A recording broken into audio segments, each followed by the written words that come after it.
माणिकराव कोकाटे प्रदेश कार्यालयामध्ये अजितदादांना भेटायला आले आहेत आणि आज सकाळी देखील दोघांमध्ये चर्चा झाली। आता यानंतर पुढे त्या दोघांमध्ये काय संवाद होतोय, अजित पवार केवळ समज देऊन हा विषय संपवणार की कोणतं एखादं मोठं पाऊल उचललं जाणार हे आता पाहावं लागेल। यापूर्वीच अजितदादांना धनंजय मुंडेंचा एका वेगळ्या प्रकरणात राजीनामा घ्यावा लागला होता।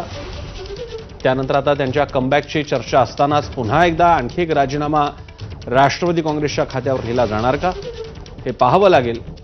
निलेश बुधावले आपले प्रतिनिधी अधिक माहिती देत आहेत। निलेश, प्रसन्न काही वेळातच अजित पवार हे आपल्या पक्ष कार्यालयात येतील। तत्पूर्वी या ठिकाणी माणिकराव कोकाटे देखील पोहोचलेले आहेत। आज खरं तर कॅबिनेट बैठकीपूर्वी माणिकराव कोकाटे आणि अजित पवार यांच्यात चर्चा झाली होती। 20 मिनिटं ही चर्चा झाली होती आणि माणिकराव कोकाटे यांना आपली जी पूर्णपणे बाजू आहे, पत्ता खेळण्याचा विषय असेल किंवा पत्रकार परिषदेतली वादग्रस्त वक्तव्य असेल, या सगळ्या विषयासंदर्भात आपलं म्हणणं जे आहे ते त्यांच्यापर्यंत मांडलेलं आहे। त्यानंतर कॅबिनेट बैठकीमध्ये देखील हा मुद्दा निघाला होता। पोस्ट कॅबिनेटमध्ये मुख्यमंत्र्यांना सक्त सूचना दिलेल्या आहेत की कुठल्याही प्रकारची अशी वादग्रस्त वक्तव्य व्हायला नकोत, अन्यथा पुढील काळामध्ये मला विचार करावा लागेल। आणि त्यानंतर आता पुन्हा एकदा माणिकराव कोकाटे हे अजित पवारांच्या भेटीसाठी आलेले आहेत।